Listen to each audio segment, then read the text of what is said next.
This week on Lexington Now, how to stay safe around emergency vehicles, the last week of the Rosa Goddard Film Festival, and beating the ongoing summer heat.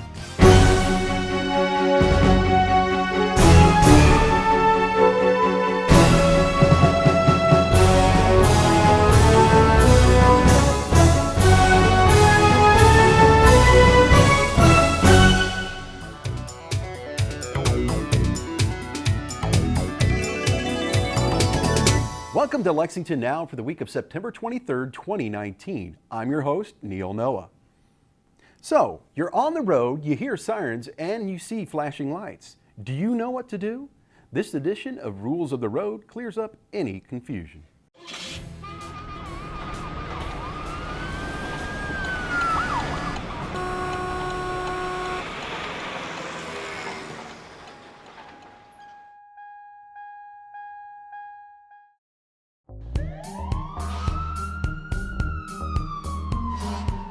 First of all, it's important to remember that tow trucks are also included in the emergency vehicles. You know, if you see a tow truck or an ambulance or a police car or any other kind of emergency vehicle on the side of the road, the very first thing that you should do is slow down. That's the very first thing. It's the easiest thing to do is to slow down. And then if you can, you safely get over to the left.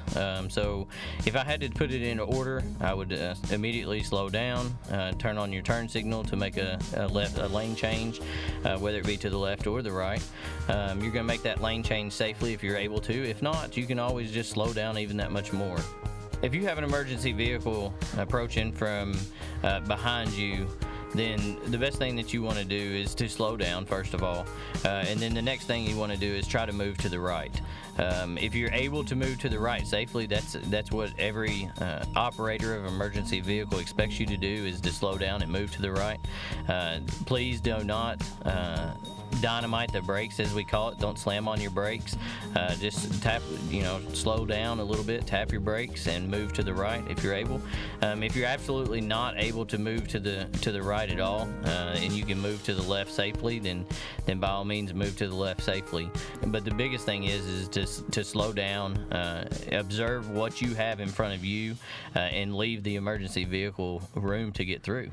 Don't freak out. The people that are driving the emergency vehicles are doing so with due regard for the safety of everybody on the highway. So they're looking at you and they're looking to see what you're going to do. And that's the big thing, is just not to panic and not to slam on those brakes. In construction areas, road work zones, you definitely want to slow down for sure.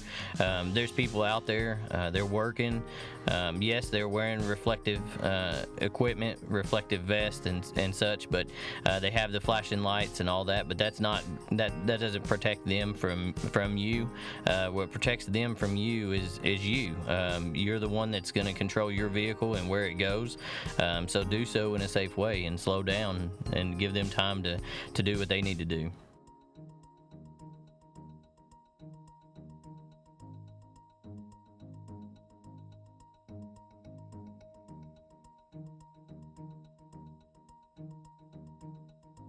We'll see you next time on Rules of the Road. The Kentucky Theater has been playing host this month to the Rosa Goddard Film Festival, and this week is your last chance to check it out. The Rosa Goddard International Film Festival is at the Kentucky Theater 3 Wednesdays in September. Well, we're really interested in showing international films because people don't get a chance to see them as much anymore. What with theaters needing to make big profits more than they did.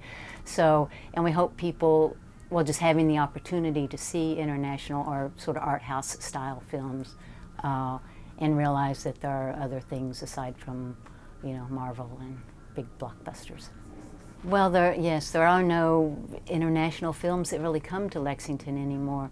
Rosa Goddard, who we've named the series after, left money to the Kentucky some years ago when she died to provide foreign films to the city, but that money ran out, and then we kind of took up the banner and started carrying that forward ourselves. All of this year's films are from the director Agnes Varda. We sort of just pick films that, first off, we have to like them. That's a big criteria, and we do try and have a theme. We were actually going to go with space because of the moon landing anniversary and stuff this year, But then when the director Agnes Varda died, we decided to focus on her films because we liked her so much. This is our 9th year doing the film festival, and its success is basically based on that we love it and we love doing it, and we will do it whether it's profitable or not. It's more of a community service, and you know, we do, of course, enjoying having a good crowd, and I think there are enough people in Lexington that they've just been supporting it. Tickets are available at the Kentucky. They might sell them on the day of the show. There's information at the Kentucky, also at Special Media, and we have a Facebook page for the Rosa Goddard Film Festival. When we come back, we'll tell you how to beat the relentless summer heat.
Welcome back to Lexington Now.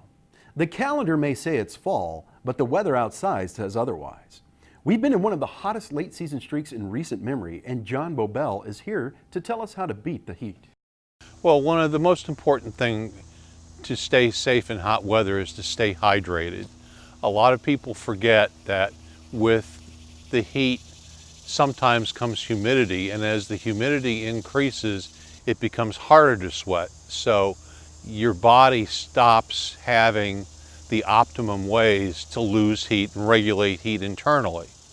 So if you're dehydrated and there's high humidity, your internal temperature can rise to dangerous levels. So the best way to stay hydrated is with water.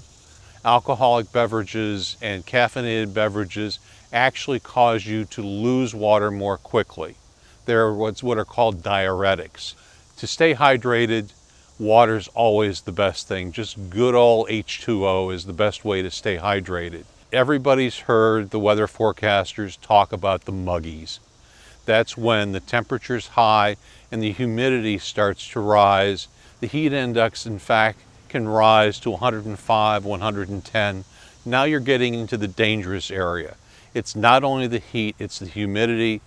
The body loses its ability to regulate temperature, and now you can be into serious trouble. And this is particularly important for the very, very young, the very, very old, and those who may have some sort of chronic illness.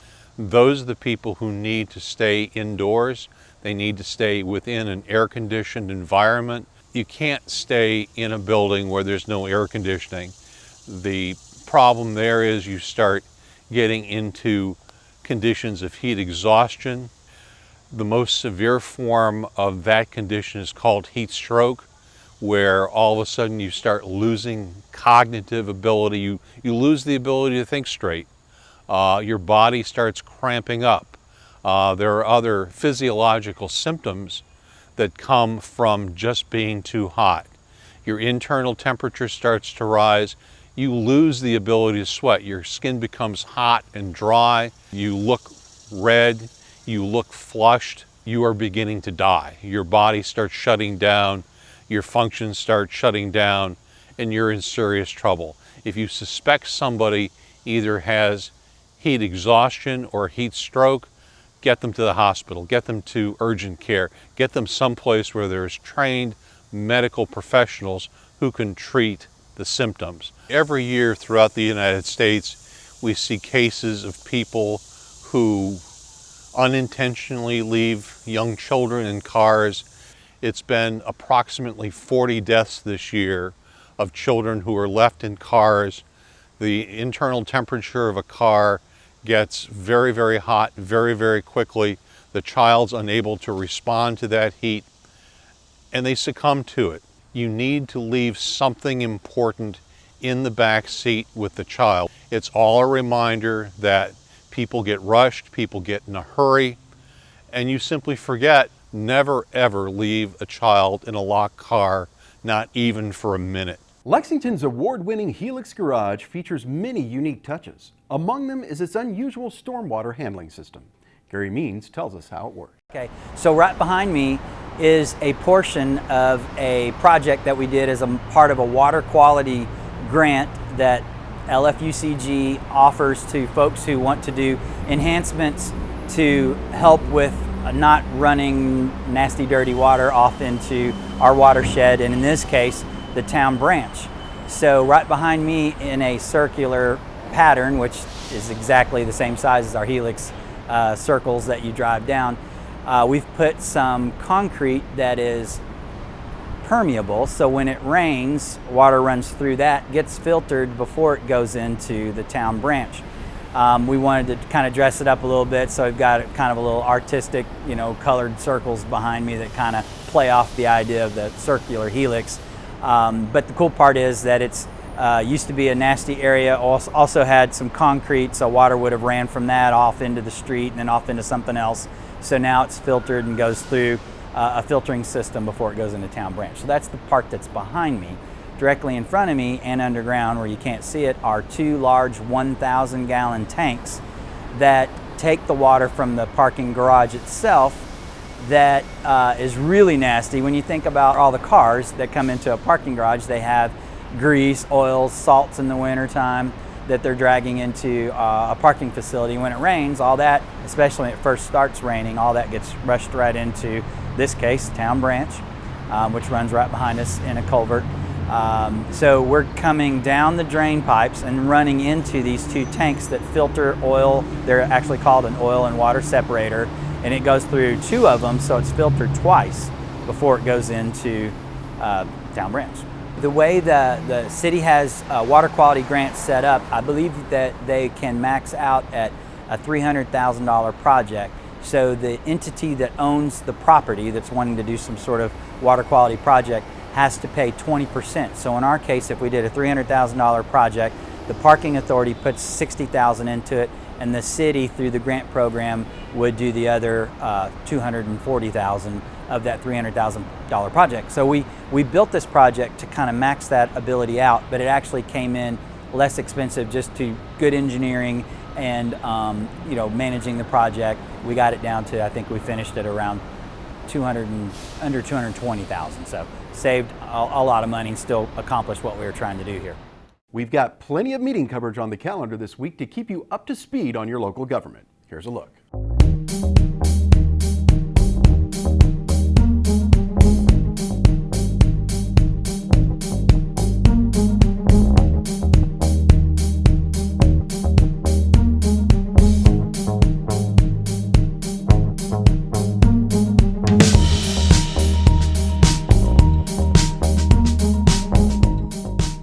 That wraps it up for this week, but as always, you can keep up with us on social media, check out the latest traffic updates on Twitter @LexRex, or catch our live traffic cams on LexingtonKY.gov.